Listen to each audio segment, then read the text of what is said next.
Thank you, Sanchita. Very good morning, ambassadors, academics, and all participants to this lectures. It is really a great honor for me to be here this morning and to share some information on the status of the RCEP negotiation. Ms. Sanchita has provided us with a very brief background on the RCEP, but I will go through this background as well. But first, I would like to emphasize that this is RCEP negotiation is still ongoing. I may not be able to come up with figures, numbers, because we are crunching a lot of numbers. I could not remember how much numbers we are talking about.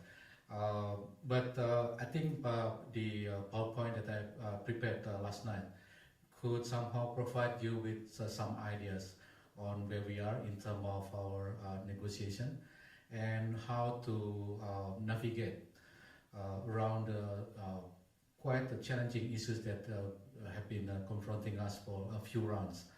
And from that, I would finish with some take-ups, perhaps, on how I could see the end of the road of this negotiation. So let me start with a very general comparison between ASEAN Economic Community, RCEP, and TPP. If you look at these three regional initiatives, we could see that there are some overlapping. Of course, ASEAN have been there for quite some time, so much earlier than the other two initiatives. Then we have a TPP. It is not yet entered into force, but we are still negotiating the RCEP. And if you look at the numbers here, RCEP represent about 48% of global population. We are talking about creating a market of 3.4 billion people. I think the bonus for RCEP is the inclusion of or the participation of China and India. Those countries are not part of the TPP, so even if we take out either India or China for the calculation purposes, still the RCEP would represent the largest market we are trying to create. And of course, there are some overlapping membership between the TPP and RCEP. This is just to give us the general framework when we are delve into the detail of my presentation. The membership in the RCEP is much more diverse compared to TPP. In RCEP, we have much developed economies such as Japan, Korea, and also in ASEAN, Singapore and Brunei. But we also have the so-called least developed countries, Cambodia, Laos, and Myanmar. So it is quite different from the configuration under the TPP. And because of the diverse background of the member state or participating countries of RCEP, somehow it affects the capacity to participate in meetings and to involve in highly technical discussion. I'm talking about our brother and sister from least developed countries in ASEAN, who from time to time has quite a challenging task to bring the official to the rounds of negotiation. In some occasion, they just ask ASEAN colleagues to take care of their interests within the working group. But of course, ASEAN working together to secure the interests of our LDCs countries. Briefly, why we are doing this? The study by Itakura in 2013 suggests that RCEP would offer a good benefit for the participating countries. This is the benefit in terms of welfare and in terms of the impact on GDP 2015.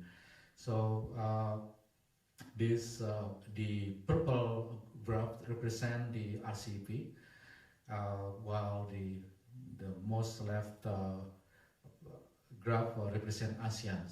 So we have different configuration.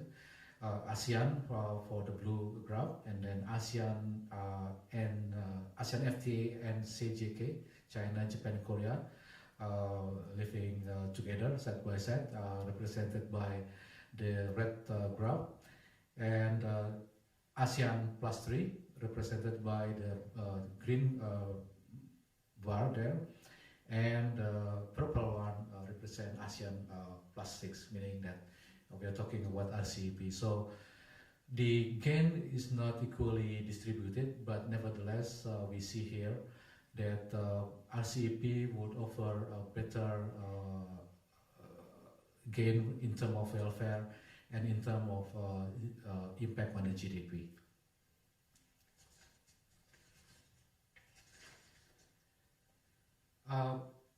Sanchita introduced earlier the background of the RCEP negotiation.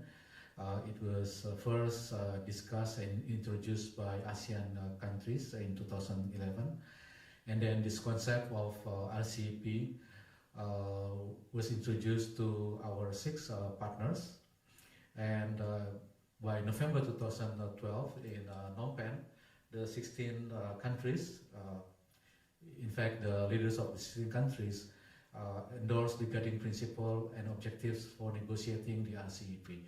This is the basic document on which we proceed with our negotiation.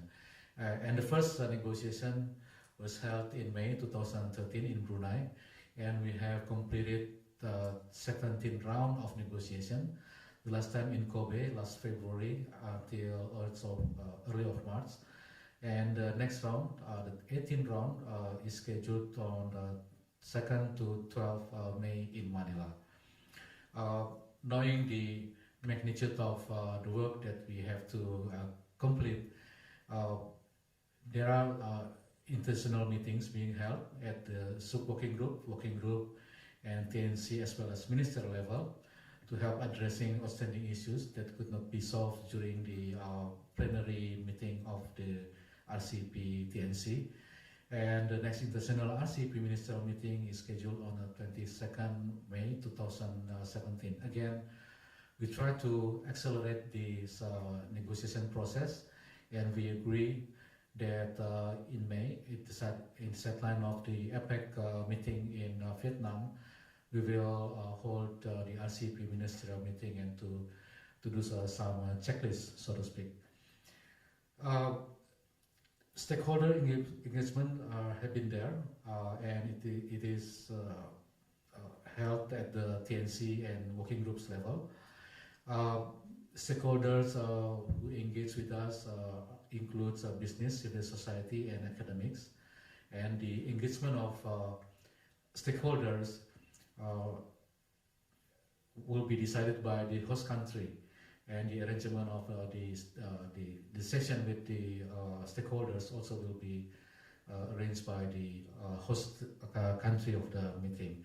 And I got a lot of requests from business representatives, but also from a lot of NGO from RCEP countries asking for more involvement, engagement with TNC. But again, it is up to the hosting countries how to organize this, because typically we have around 5 days of TNC meeting, but preceding this TNC meeting, we'll have about 5 to 6 days for the working groups to start working, and the next week to report back to the TNC. So it is quite a long session. Everyone, we have the round of the RCEP negotiation.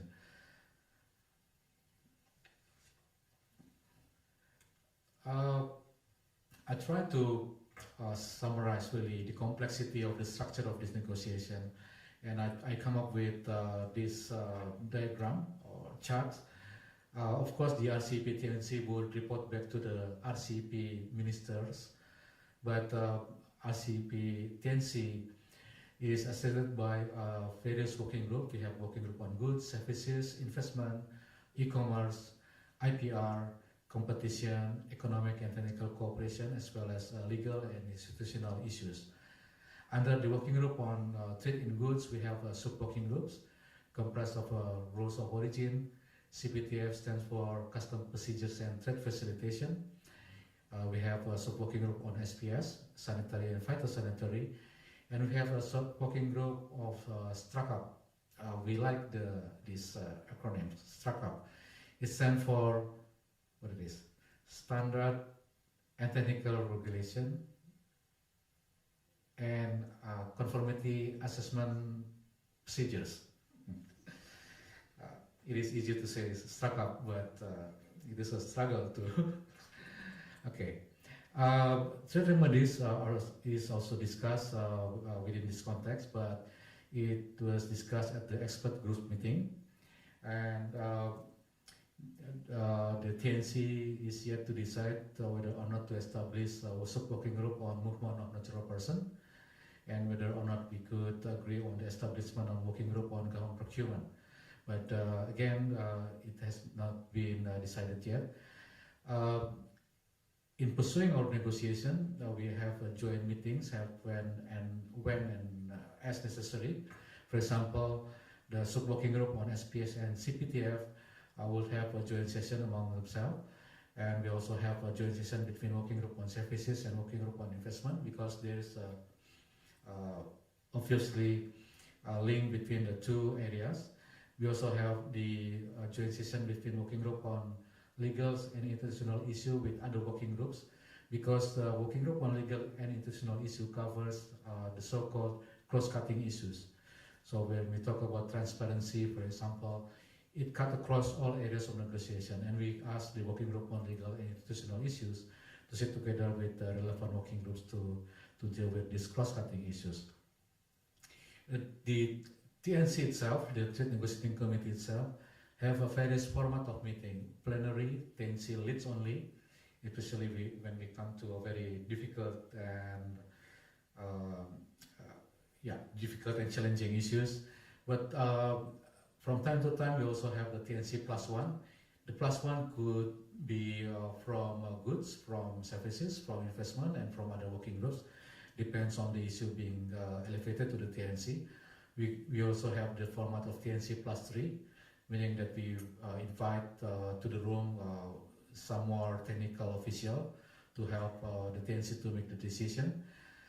The chapter on economic and technical cooperation has been completed at the 15th round, and the draft chapter on competition basically was done at the 16th round last December, pending decision on the state-owned enterprises, whether or not we agree to include the state-owned enterprises in the context of competition. And this, of course, need to be decided by the TNC.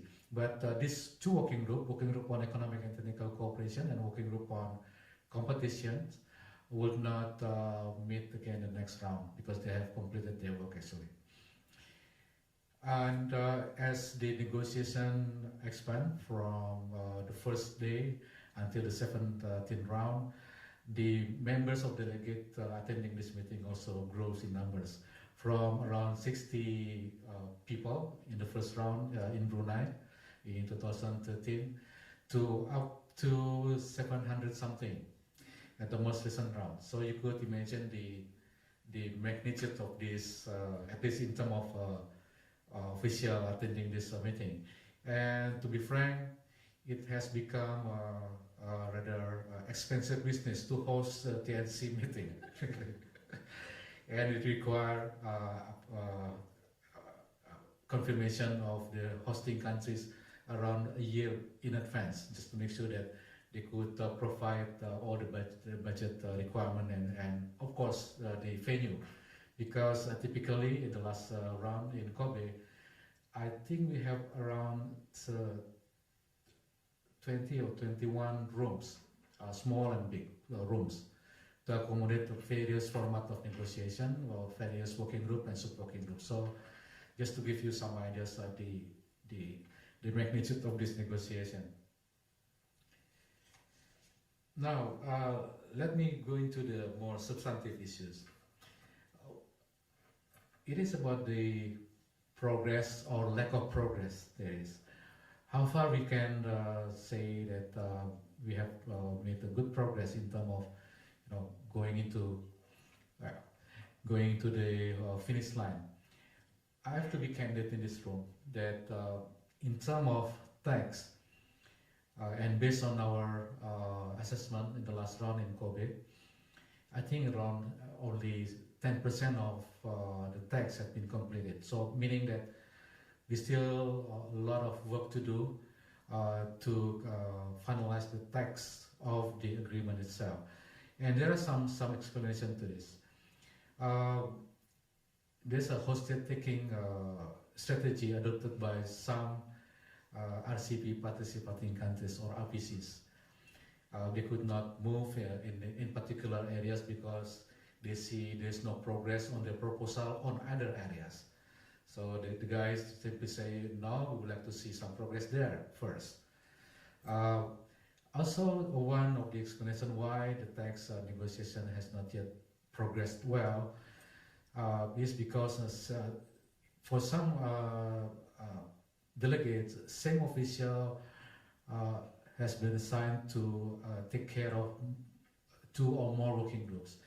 A good example is the sub-working group on rules of origin and sub-working group on CPTF, custom procedure and trade facilitation. Some delegates, and it comes from really rather developed countries, have exactly the same guys in charge of those 2 areas, and they could not have a parallel meeting between these 2 sub-working groups. We have asked these delegates to have more official to attend the 2 sub-working groups separately, but it has been one of the issues that have been confronting some of us, and it seems to me that slow progress on market access negotiation has created the notion that we don't need to rush in terms of tax-based negotiation. And of course, the message that we convey to the working group is that do your best, make progress as much as possible, because we would like to conclude this agreement as soon as possible, as mandated by our leaders. But there are some outstanding issues in terms of the market access negotiation, and I'll move to the next slide to talk about market access negotiation. Now, the first challenge, major challenge that we have been confronting even since day one is the different sensitivities confronting different parties here. Not all ASEAN FTA partners have FTA relation with the other FTA partners. In these slides, I try to group our ASEAN FTA partners into 3 main categories. Those countries who have signed, concluded, or implemented bilateral FTA among themselves. And the second are countries who are still negotiating bilateral FTA. But in case of China, Japan, Korea, they have a trilateral FTA. But there is another group of countries who have no bilateral FTA, and there's no sign that they will launch bilateral FTA negotiation. And these pairs of countries include Japan, Korea, Japan, New Zealand, India, China, and China, Japan. Those countries have no bilateral FTAs, and it creates some issues in this negotiation because they are quite cautious in a sense in tabling any offer. And I put a mark for India and China because it is quite interesting how the 2 big economies see each other. India feels that they have to be careful in their relation with China because India has around 52 or 56 billion US dollar deficit from China. But then China look at India as a huge market that should be really offering good offers for China's products. Without India's market being open, then China might see the value of this RCEP is less than what they have been expected. So in some rounds, the discussion were really about India and China.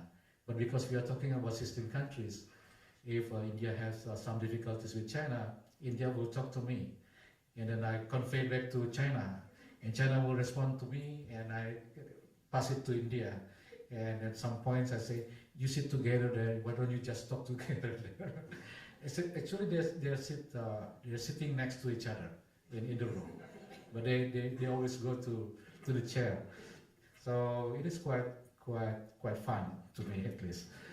So based on this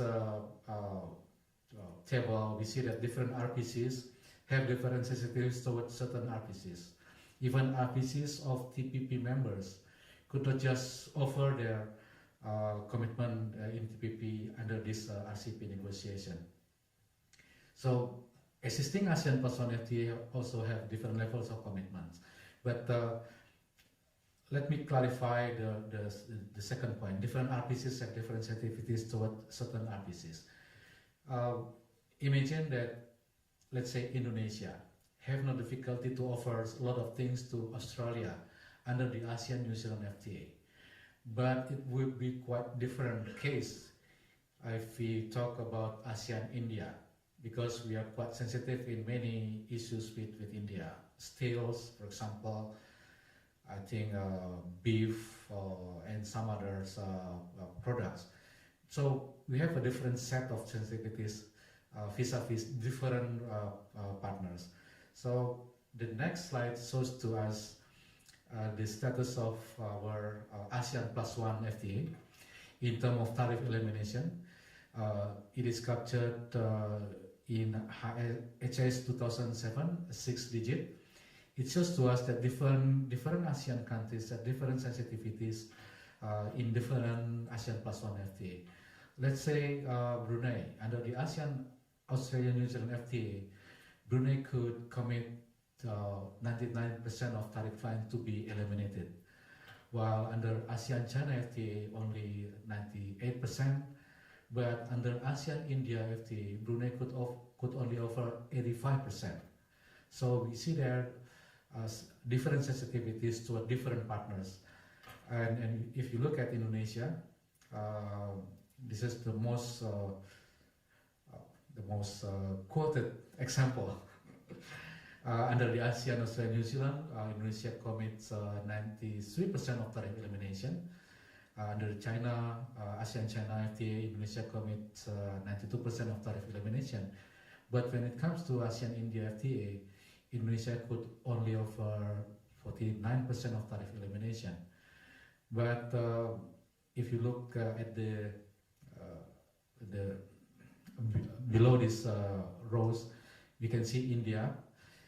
India also have relatively low numbers of tariff commitments compared to the other ASEAN FTA partners. So I hope this could provide you some ideas of the different sensitivities among parties. And really the RCEP tries to build upon this. But again, different parties will have a different sensitivities toward certain parties here. This is in terms of tariff elimination.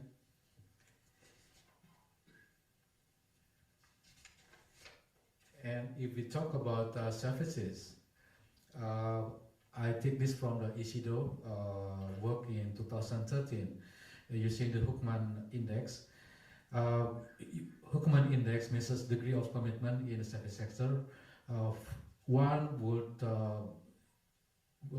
represent a liberalized regime, and 0 will represent a closed regime, meaning that government has no commitment for services liberalization. So if we look at this this slide, it shows to me that of course ASEAN ASEAN is quite forward-looking in terms of internal integration in services. It is only a phase 8. This is the 8th installment of ASEAN effort to integrate our services sector. But I believe the figures have somehow improved as we enter into phase 9 and very soon phase 10. But we compare it with the ASEAN-Australia-New Zealand FTA. We have the figures there just to give you some ideas that ASEAN-China FTA as well, ASEAN-Korea FTA. So again, I think this reflects once again the fact that we have different sensitivities toward different partners, and the principle of negotiating the RCEP is that we have to build upon the existing ASEAN Plus One FTA. But we are mindful that not all ASEAN partners have bilateral FTA. And this brings us to the next slide. So building upon ASEAN Plus One FTAs. Parties in this negotiation really respect this principle, build upon the ASEAN Plus One FTA. And with that principle, we try to operationalize this principle, and there are some proposals on how to interpret the notion of build upon the ASEAN Plus One FTA.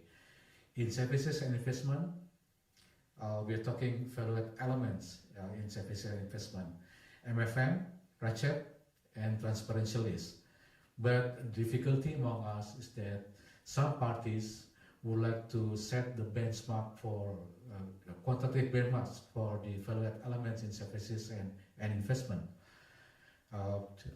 The intention is to guarantee that we will get the commercially meaningful outcomes. But the question by other parties is that, is it really important to have this quantitative benchmark?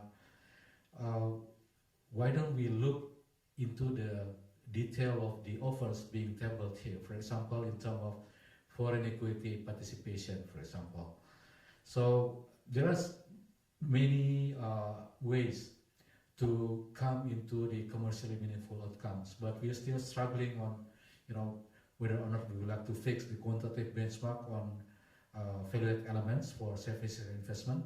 We have different numbers. Again, I would not come with those lot of numbers, but of course, for ASEAN, adopting MFN, RCEP, and transparency list in the services and investment is quite a move forward, because we don't have this in other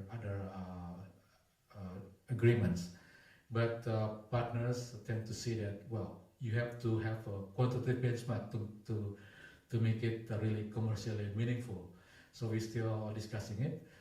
And as the negotiation moving forward, new elements are added. The last new elements was introduced when we negotiating the product-specific rules in Kobe, where the parameters on environment and culture being introduced to determine the product-specific rules.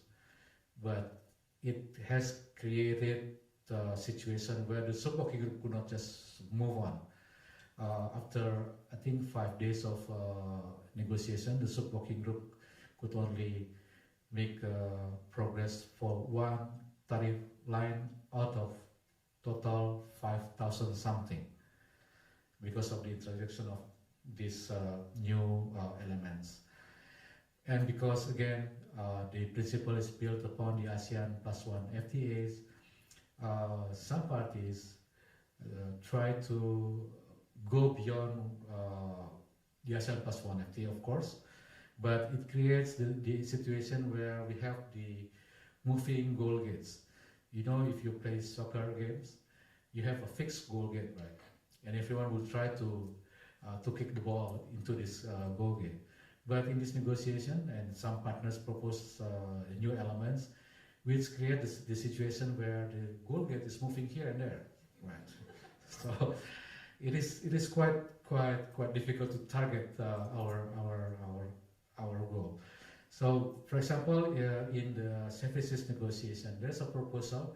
Okay, we have agreed that we will liberalize 100 subsectors at end into force. But then this come the new goal gates. But after X year of entry into force of this agreement, we should add 20 more. And after Y years from entry into force, we add 20 more. So at the end of the day, we will liberalize 140s. But it is quite difficult really to make this upfront commitment that so prescriptive in terms of quantitative benchmark. And while we're still struggling with the 100 subsectors, how to apply various elements, for example, how to make sure that the 100 subsectors are quite commercially meaningful, then someone talk about much more number, 120 and then 140s. This negotiation also is confronted with the situation where issues in other negotiation brought into the RCEP. A good example is the negotiation between China, Japan, and Korea. These are in particular are the issue of the three countries, but they bring this issue into the RCEP negotiation. China would be quite cautious to open the agriculture, to open the manufacturing sector to Japan. Japan will be quite sensitive to open agriculture sector to China. And Korea caught in between. They could not really open the manufacturing sector to Japan. They could not also open the agriculture sector to China. And they discussed this through the chair of the TNC, and I just throw it back to the three countries. Why don't you just find a separate room and sit together, solve your problems and report back to us? But that's just the situation that we have from round to round. Again, because of the different sensitivities confronting different partners, different parties, among ASEAN, we could not always come up with ASEAN position, meaning that this is ASEAN single position, and this is the basis for us to negotiate with the 6 RCEP participating countries. Because again, we have LDCs in the ASEAN, we have countries who have bilateral FTA with others, but necessarily are prepared to offer good offers in the context of RCEP negotiation. So in some areas, ASEAN comes with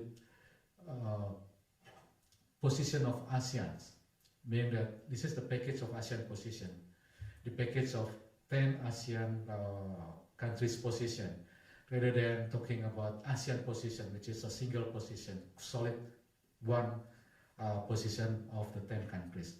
So that's the dynamic of the negotiation, and I have to take care of ASEAN as well, because I was assigned by ASEAN minister to coordinate ASEAN countries in this negotiation, in addition to chairing the TNC.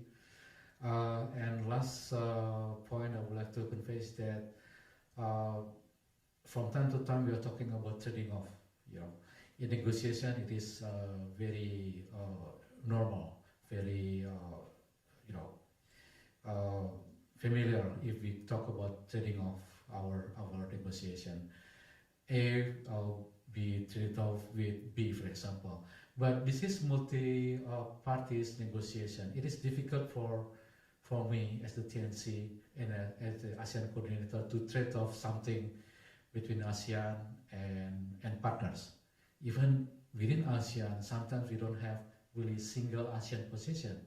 How to trade off this position or position of ASEAN with other partners? Let's say country Y ask for a high ambition on let's say issue of liberation on coffee, let's say. But ASEAN could not go for that. Then ASEAN would advise that why don't we trade off this coffee with a good offer on services. This country Y would perhaps would say, okay, I would trade it off with better offer and services. But how about the other partners? They will continue pressing the points. So it is quite difficult to adopt this strategy of trading off. So it doesn't work on many occasions. And another issue is that I have observed this for the last few rounds, that there is a trade deficit, or not trade deficit, trust deficit among the parties, because some parties would say, I will not convey to you what we can do, and the other party will say, I cannot reveal my position because you could not indicate what it is that you can do. So I sense that there is a developing, emerging trust deficit among the 16 countries. It will be difficult for us to move on because if you don't have a trust in your negotiating partners, then things would not move forward. Last round in Kobe, and from the retreat, I think 2 weeks ago in Manila, I think ASEAN managed to push the process by tabling work in progress modalities in goods, in services, and investment. Let me explain this work in progress modalities.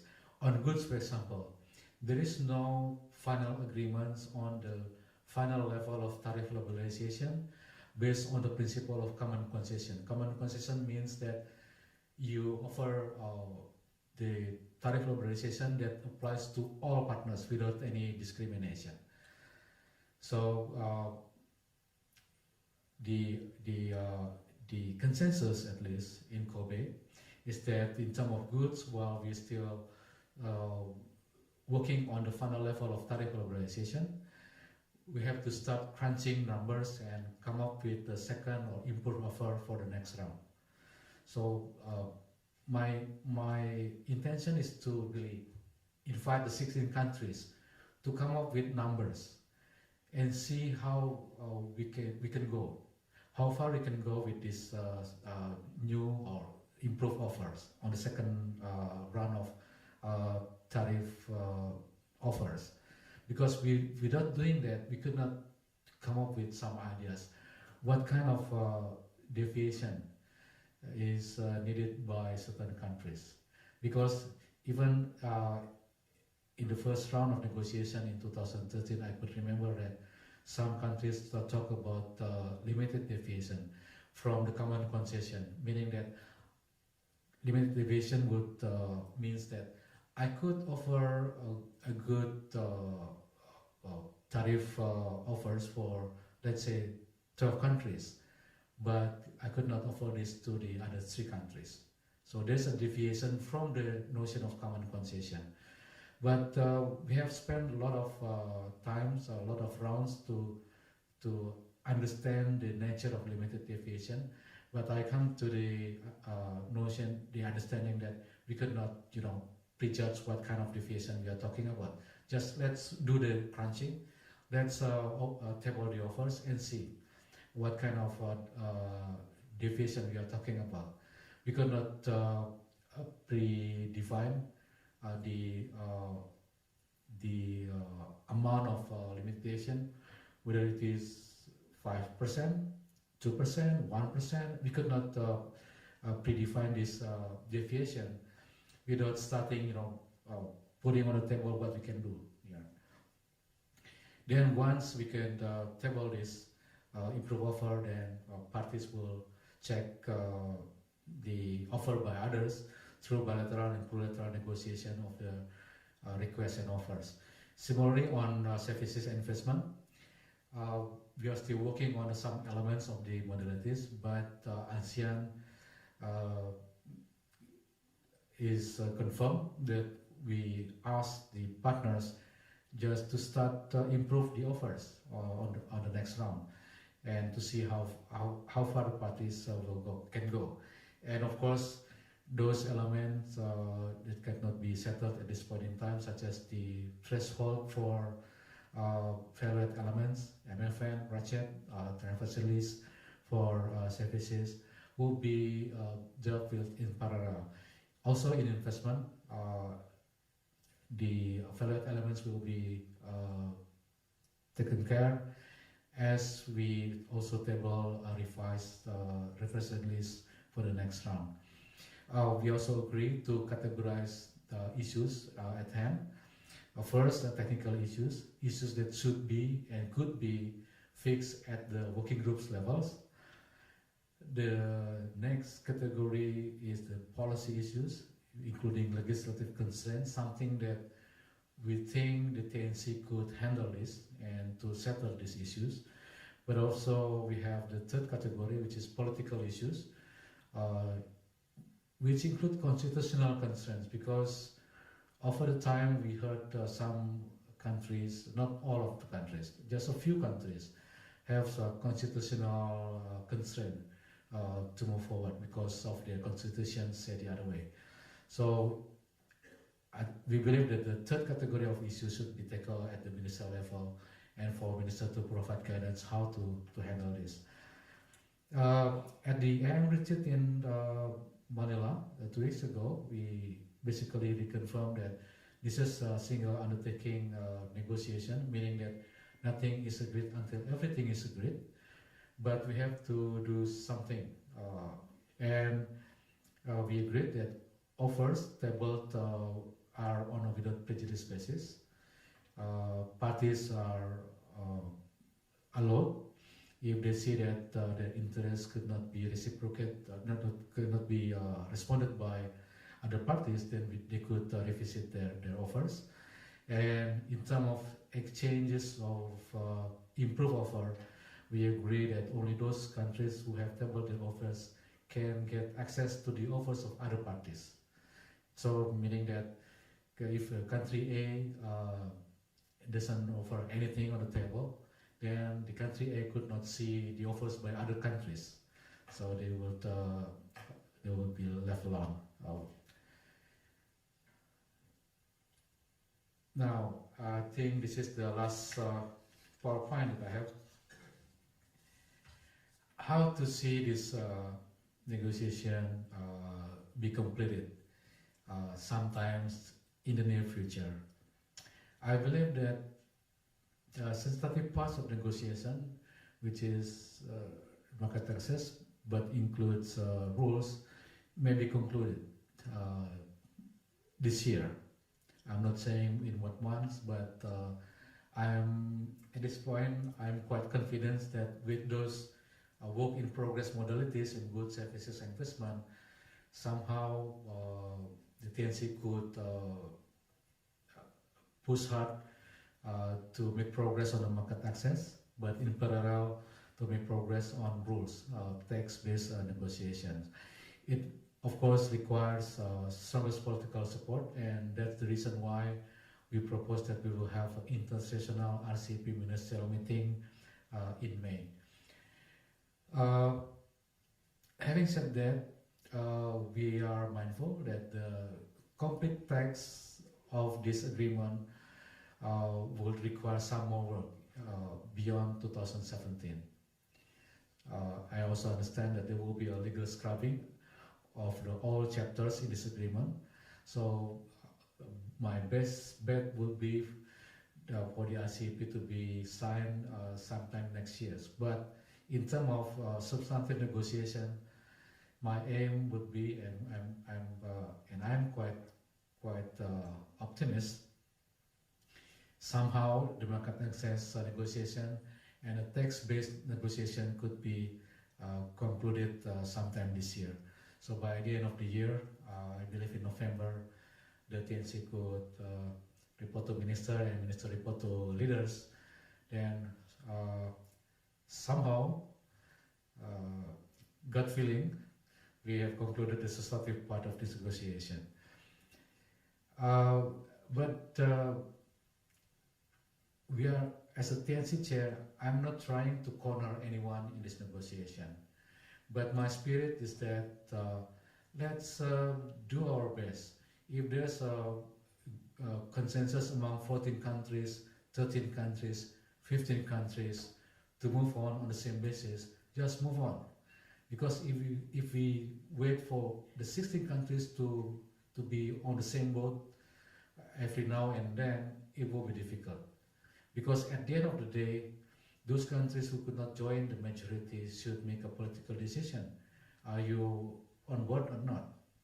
And I believe countries who will make this final decision or political decision should take the RCEP agreement in the larger context of not only geo-economic interests of those particular countries, but also the geopolitical aspect of this agreement. We are talking about creating a market of 3.4 billion people in this region, and with the uncertainty with regard to the TPP and TTIPs, we have more pressure on the RCEP. And I heard from many corners, now RCEP is the only game in town. Yeah. And if you look at the discussion in many parts of the world, basically anti-globalization, anti-global trade, those discussion has not taken place in this part of the world, in particular among the RCEP. We just move on. We just press hard to conclude this RCEP. So no wonder that some even economists, but also some other people say that RCEP may be the only game in town now. And I read this article that RCEP may become a new powerhouse of the globalization, because again we have this existing regional supply chain, and through this RCEP we try to consolidate, even deepening and expanding this regional supply chain. And you can imagine the regional supply chain based on the 3.4 billion market is something to be looked at. It is something not to be missed by anyone from other parts of the world. But of course, the pressure is there for us to make sure that the RCEP is a good agreement. RCEP is commercially meaningful for business, and because of the TPP fate recently, there is some effort by partners to bring in some element from TPP into the RCEP. And I have cautioned, even since last December, my colleague in TNC, please don't TPP-nize this RCEP. Because we are different, we departed from a very different point of views, and we have the capital to try to integrate our economies to 16 countries compared to where the TPP was departed some years ago. I also cautioned to my TNC colleagues not to complicate the discussion by injecting the idea of having RCEP and TPP to create the FTAP, Free Trade Area of the Asia Pacific. Again, it is another zoo. We have a different zoo here with different animals. So I caution my colleagues, please be focused. This is our homework. We have to complete this before we talk about another zoos. Engagement with stakeholders need to be enhanced, be their business, but more importantly, I guess, with the civil society. We are talking about balancing the interest between ambition and sensitivities. I think RCEP TNC should take a lesson from the discussion in other parts of the world about the lack of human face of the globalization, creating inequalities, worsen the equality situation in those countries. So we have to take a lesson from other parts of the world. So we have to strike a good balance between the interest of having a good ambition in terms of commercially meaningful outcomes, but also to address in terms of addressing the sensitivities that we have. Policy space for the government should be there, but again, we have to make sure that they will not lead into the over-regulated economies, of course. But again, it is about striking the right balance between ambition and sensitivities. And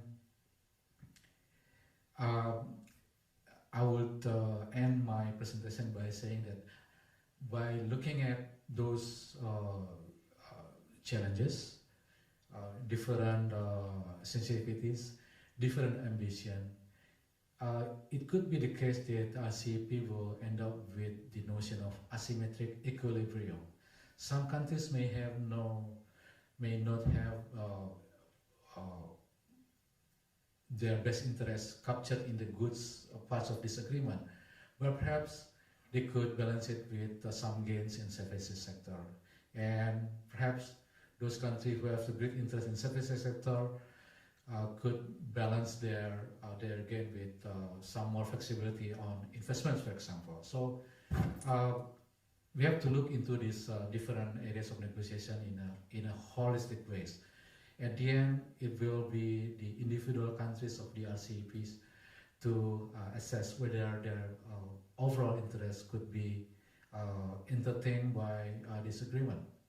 It may be not in goods sectors, but it could be in the services sector. It may not be in the services sector. It could be in the e-commerce, IPR, or any other areas of negotiation. I think I've exhausted my presentation. I wish I could be more specific in my presentation, but last night I've been thinking about this situation. Wow, perhaps I just leave it there and respond to any question that the audience may have. So with that, Sanchita, thank you.